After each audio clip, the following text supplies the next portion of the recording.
বড়বাজারের ওই হোটেলের কর্মীদের বিরুদ্ধে স্থানীয় থানায় শুক্রবার অভিযোগ দায়ের করেন অনুপ অগ্রওয়াল নামে ওড়িশার এক বাসিন্দা। তদন্তে নেমেছে পুলিশ। অনুপ অগ্রওয়াল পুলিশের কাছে জানিয়েছেন, বোনের বিয়ের কেনাকাটার জন্য গত 23 তারিখ ওড়িশার খুর্দা রোড থেকে কলকাতায় আসেন তিনি। বড়বাজারের একটি হোটেলে ওঠেন। এরপর 27 তারিখ ট্রেনে ফিরে যান নিজেদের বাড়ি খুর্দা রোডে। গিয়ে দেখেন ব্রিফকেসে রাখা 8 থেকে 10 লক্ষ টাকার হিরে ও সোনার গয়না লোপাট। অভিযোগ, 27 নভেম্বর হোটেলেই ওই ব্রিফকেসটি রেখে আরও কিছু কেনাকাটা করতে বাইরে যান তারা। সন্ধ্যেতে ফিরে এসে ট্রেন ধরার জন্য তাড়াহুড়ো করে বেরিয়ে পড়েন। রুমে বেশ কিছুক্ষণ না থাকার সুযোগ নিয়ে ওই গয়না হোটেলের কর্মীরাই চুরি করেন বলে অভিযোগ। অনুপ অগ্রওয়াল ও তার আত্মীয়দের অভিযোগ, 27 নভেম্বর হোটেলের ক্লোজ সার্কিট ক্যামেরাতেও কোনো ছবি পাওয়া যাচ্ছে না। তাই হোটেলের কর্মীরাই এই চুরির কাজে জড়িত বলে সন্দেহ তাদের।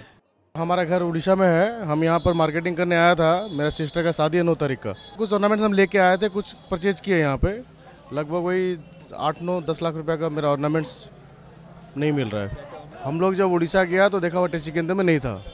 পুরো ঘটনা নিয়ে ধোঁয়াশায় তদন্তকারী অফিসাররাও। হোটেলের ঘরেই চুরি হয়েছে কিনা তাও কোনো স্পষ্ট প্রমাণ হাতে পাননি তারা। হোটেলের কর্মীদের জিজ্ঞাসাবাদ করে তদন্তের কিনারা করতে চাইছে বড়বাজার থানার পুলিশ। নিমাই পান্ডা, এবিপি আনন্দ, কলকাতা।